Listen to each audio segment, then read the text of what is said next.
इस वक्त की बड़ी खबर उत्तर प्रदेश के जनपद पीलीभीत के बीसलपुर के पूर्व विधायक राम शरण वर्मा ने रामलीला मैदान में किया धरना प्रदर्शन। हम लोग बार बार जाएंगे, मीटिंग करेंगे, जनता को आश्वस्त करेंगे कि भय मुक्त होकर के मतदान करें, किसी प्रकार की कोई असुविधा नहीं होगी। लेकिन जनता के मन में जो भय बैठा है, इस कोतवाल का भय, वो कैसे हटे? कल मैंने बताया था इसके समाधान के लिए एक तरीका ये है कि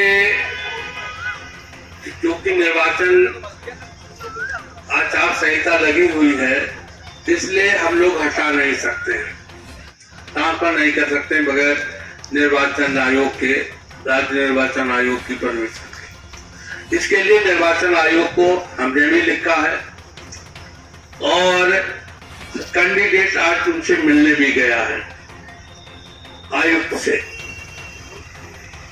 कप्तान साहब ने भी कहा था मैं भी चिट्ठी निर्वाचन आयुक्त को लिखता हूं और हमें जैसे अनुमति मिल जाएगी मैं हटा।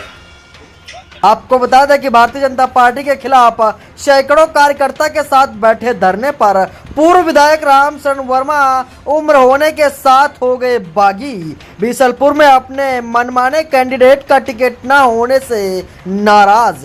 भारतीय जनता पार्टी से बीसलपुर से शशि जायसवाल पत्नी अमन जायसवाल को टिकट दिया गया था, जिसको लेकर के आए दिन पार्टी के खिलाफ पूर्व विधायक राम शरण वर्मा बैठ गए धरने पर। आपको बता दें कि भारतीय जनता पार्टी की जमकर कर रहे फजीहत पूर्व विधायक राम शरण वर्मा आचार संहिता की जमकर उड़ा रहे धज्जियां।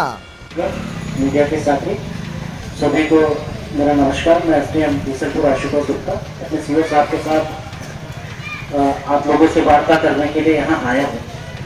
आपने दिनवार जो समस्याएं बताई उसके संबंध में मैं अपनी ओर से, चूंकि अभी आचार संहिता प्रभावी है, लेकिन फिर भी मैं प्रयास करूंगा कि हम आने वाले दिनों में इस पर क्या कार्य कर सकते हैं, संक्षेप में बता रहे हैं। पहली चीज आपने मुद्दा उठाया कि जो अवैध अतिक्रमण के नाम पर जो धारा 67 उत्तर प्रदेश राजस्व संहिता के तहत मुकदमे दायर किए गए हैं उनको विनियमित किया जाए। तो मैं आपको अवगत कराना चाहूंगा कि 9 फरवरी 2016 से जब से ये राजस्व संहिता लागू हुई है, इसमें कृषि भूमि पर किसी प्रकार का विनियमितीकरण का प्रावधान नहीं किया गया। जो हमारे गरीब भाई बंधु हैं जिन्होंने ग्राम समाज की जमीन पर 200 वर्ग मीटर से कम, अगर उनके पास कहीं कोई जमीन नहीं है, आवास की कोई व्यवस्था नहीं है, तो विनियमितीकरण किए जाने का प्रावधान है। पर वो जमीन सुरक्षित नहीं होनी चाहिए, तालाब खलिहान खाद के गड्ढे की नहीं होनी चाहिए। अगर ग्राम समाज नवीन पड़ती है तो उस पर एक्ट में प्रावधान है 200 वर्ग मीटर तक हम विनियमित कर सकते हैं। और सर मैं आपको आश्वस्त करता हूं कि 15 मई तक लगभग हमारी आचार संहिता प्रभावी रहेगी। उसके बाद मैं स्वयं जिसको भी विनियमित करना होगा मैं उसकी पात्रता की जांच और स्वयं स्थल निरीक्षण करूंगा और ऐसे लोगों को जरूर लाभ पहुंचेगा जिनके पास वास्तव में कोई भी जमीन नहीं है। हमारी पूरी तहसील प्रशासन किसी भी असहाय, किसी भी गरीब, किसी भी तरीके से कोई परेशान नहीं करेगी। जो व्यवसायिक रूप से सरकारी जमीनों पर अतिक्रमण करके अवैध रूप से खेती कर रहे हैं उनके विरुद्ध कड़ी कार्रवाई की जाएगी। बिंदु संख्या 2, आपने निराश्रित पशुओं के संबंध में अपनी चिंता और अपनी समस्या से अवगत कराया। तो सर ये शासन की सर्वोच्च प्राथमिकता के विषय बिंदु में है। मैं आप सभी को आपके माध्यम से आश्वस्त करता हूं कि जो भी हमारी गौशालाएं संचालित हैं वर्तमान में, चाहे वो बीसलपुर ब्लॉक में हो, बथगढ़ा ब्लॉक में हो या बिसंदा ब्लॉक में हो, उनमें इनकी जितनी क्षमता है उससे 5 से 10% अतिरिक्त पशु रखने का हम कार्य करेंगे। और मैं आप सभी से आग्रह पूर्वक अनुरोध करूंगा कि जो भी लोग पशुपालक हैं, शासन प्रत्येक पशुपालक को एक निराश्रित गौवंश रखने के लिए 900 रुपए महीने की व्यवस्था करता है। सभी लोग इसमें बढ़ चढ़। आपको बता दें कि ये बड़ी और अहम खबर IBP न्यूज पर देख रहे हैं, जहां पर उत्तर प्रदेश के जनपद पीलीभीत के बीसलपुर में रामशरण वर्मा ने रामलीला मैदान में धरना प्रदर्शन कर दिया है। आपको बता दें कि उम्र होने के बावजूद भी आज धरने पर बैठ गए रामशरण वर्मा। 4 दशक से ज्यादा का अनुभव है राजनीति का।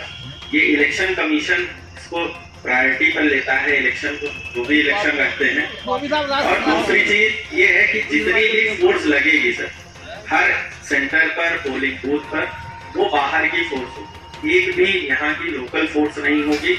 उसमें पीएसी भी एक कंपनी हमारे पास यहाँ बीसलपुर के लिए अलग से मिली हुई है, प्लस 700 से ज्यादा पुलिसकर्मी है, वो गार्ड है। एक भी वो यहाँ का लोकल नहीं होगा, चाहे वो बीसलपुर का हो चाहे पीलीभीत का हो। इस जनपद का नियुक्त कोई भी कर्मी केंद्र पर डिप्लॉय नहीं किया जाएगा। तो मुझे लगता है कि इससे ज्यादा निष्पक्ष पारदर्शी प्रक्रिया की किसी व्यक्ति को अनावश्यक रोकना, और उसके लिए आप ही के पोलिंग एजेंट रहेंगे, वहाँ के आरओ रहेंगे, एसडीएम साहब स्वयं उपलब्ध रहेंगे।